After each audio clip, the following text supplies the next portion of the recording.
This is First Contact, Stories of the Call Center.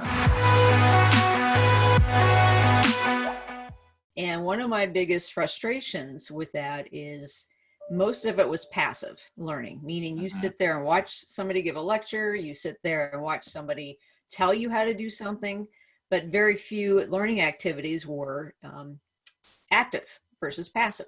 And so I thought if I could build a simulation, which we all know simulations are some of the best ways to train somebody on something. I mean, commercial airline pilots do more practice time in simulators because you can't fly a jet around practice. That's too expensive. So I thought if I could build an environment that lets somebody practice something and they get immediate feedback on how well they did, then to me, there's a whole world out there of sales professionals, call center professionals, just people having dialogue and helping them have better interactions, because you get somebody on the phone for the first time and they're trying to talk to you. Number one, very few people answer their phone anymore. So when you actually get a live person on the phone, you're like, oh crap, they answered the phone. Now what do I say? It's almost like you're surprised. Right. It's like, oh no, you weren't supposed to answer.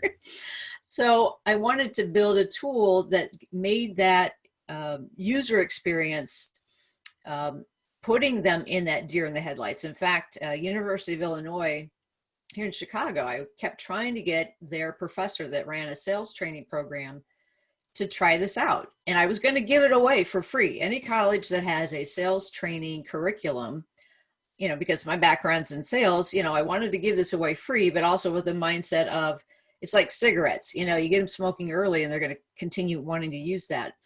So once they graduated from school, I wanted them to say, hey, I use this great tool in college. Why aren't we using it in the corporate space? And so I finally got his attention, and I had him log into one of the first variation of the simulator that I built.